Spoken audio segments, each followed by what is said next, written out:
大家好啊，我係 AM 啊。上集咧就推薦咗大家，如果有一日想喺深圳輕鬆遊呢，南山區有4個好去處，分別係第一站歡樂海岸，可以俾自己喺假日坐喺湖邊嘆住杯嘢飲，望望個湖，洗滌下心靈。第二站華僑城創意文化園，嗰度集創意、設計、藝術於一體嘅文化產業基地。而第三站梅拉尼亞小鎮，充滿咗彩色嘅童話世界，歐式嘅建築風，影相嘅好去處。而第四站萬象天地，睇免費嘅巨人展同最佳嘅曼哈頓影相位，隨手一影都可以晒出朋友圈。咁今條片呢會再介紹多3個好去處俾大家，而今條片推薦嘅地方呢都可以因應自己嘅喜好同上集4個地方自行搭配。事不宜遲，正式進入本片主要內容。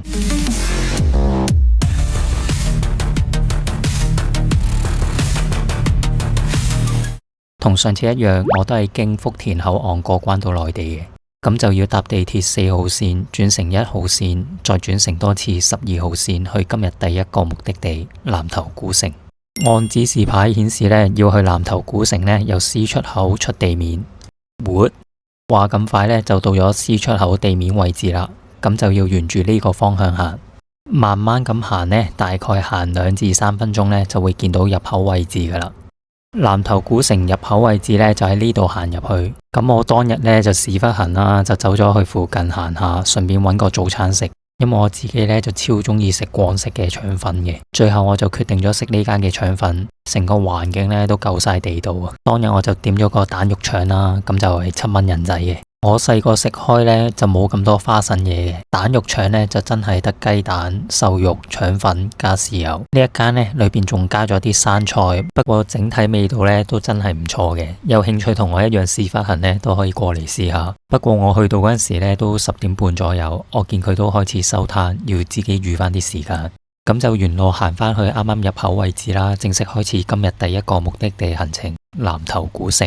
沿住呢條路行呢，好快就會行到城牆邊。入城嘅入口位置呢，就喺前面。咁入城之後呢，右手邊其實都有啲早餐店嘅，有包點店啦、麵店啦，同埋啲腸粉店。但我自己未試過嘅，如果你有興趣又唔想行太遠呢，都可以試下。到時留言話我知好唔好食。入城之後呢，就會見到有個露天嘅廣場仔啦。咁而家古城呢，仲係有啲新春氣氛嘅裝飾嘅。咁而家古城呢，已經由傳統古蹟呢轉型成結合咗文創小店、藝術展覽、精品咖啡同埋一啲特色餐飲嘅潮流特區啦。除此之外呢，古城裏邊呢，每間店鋪呢都有花心思喺門面上去吸引人流。有啲店呢，甚至設置咗一啲打卡位俾人影相。而大街小巷呢，都非常多適合影相嘅位置。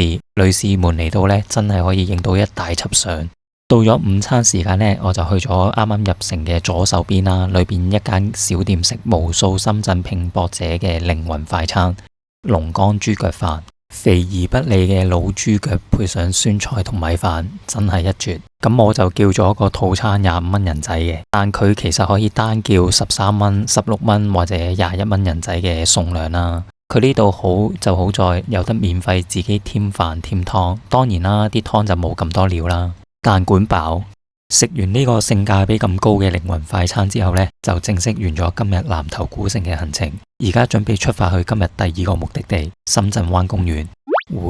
話咁快呢，就到咗深圳灣公園 C 出口地面位置啦。由南頭古城嚟深圳灣公園呢，要轉2程車，咁車程大約25分鐘。咁出到地面呢，要向海旁方向行。呢度個環境呢，真係好適合租架共享單車，沿住個海旁踩。雖然呢都見到有唔少人喺度踩啦，但我嗰日呢就真係見唔到有閒置嘅可以租。嚟到呢度呢，都會間唔中見到有人呢會喺啲樹蔭下休息啦，吹住海風，嗰種感覺真係幾舒服。而且離個海旁呢都好近啊，望出海個方向呢確係幾寫意。而家呢個時候呢，呢邊呢有好多候鳥喺海旁邊嘅，都見到有唔少人近距離咁觀賞同埋喺度投餵啦。但當然投餵就唔好啦，因為公園廣播呢都有提醒切勿隨便餵食，以免影響生態。嗰時呢就啱啱見到有人用美團無人機送餐服務啦。我諗呢啲低空經濟呢邊都會慢慢大面積咁去普及同埋使用噶啦。深圳灣公園呢條海旁長廊呢，都其實真係幾長下嘅，可以慢慢行，吹吹風，情侶拍拖、家庭樂都好適合。而佢沿路呢都有唔少嘅店鋪呢，買下嘢飲嘢食，行到攰攰地呢，隨時都可以買杯嘢，坐低嘆下，順便休息一下。除咗店鋪之外呢，佢都有設置咗一啲智能售賣機嘅位置嘅。佢呢度仲有個椰林沙池，俾啲小朋友可以喺度玩下沙，放鬆一下。當然啦，如果家長都有興趣玩呢，都可以一齊玩嘅。咁今日第二站深圳灣公園呢，就到呢度啦。而家出發去第三站蓮花山公園。咁要搭地鐵由深圳灣公園站去到少年宮站，中途要轉乘2次，車程大約35分鐘。咁而家我哋會由南門呢個入口呢入蓮花山公園嘅。蓮花山公園裏邊都幾大下嘅，而且有近2萬平方米大嘅草坪，非常適合放下風箏、野餐同親子休閒。當然都好適合情侶嚟呢度拍下拖啦。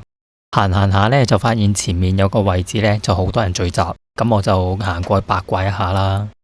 咦，原來係相親角，裏邊呢有好多求偶嘅貼文啦，男女都有嘅，主要係80後、90後居多。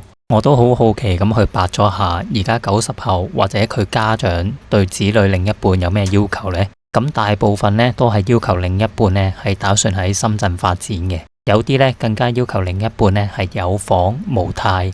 呢啲要求呢真係見仁見智啦。如果自身有條件呢，咁佢想揾另一半有條件嘅都好合理。另外，仲有一小部分嘅人呢係要求另一半係三觀好，合得嚟，期望能夠喺1年之內呢就結婚生仔。不過對於當今生育率處於低水平呢個問題呢，有機會我都想出集 up 系列去講一下自己嘅睇法。到時有興趣呢都可以嚟聽下，或者嚟分享一下你哋嘅睇法，交流一下。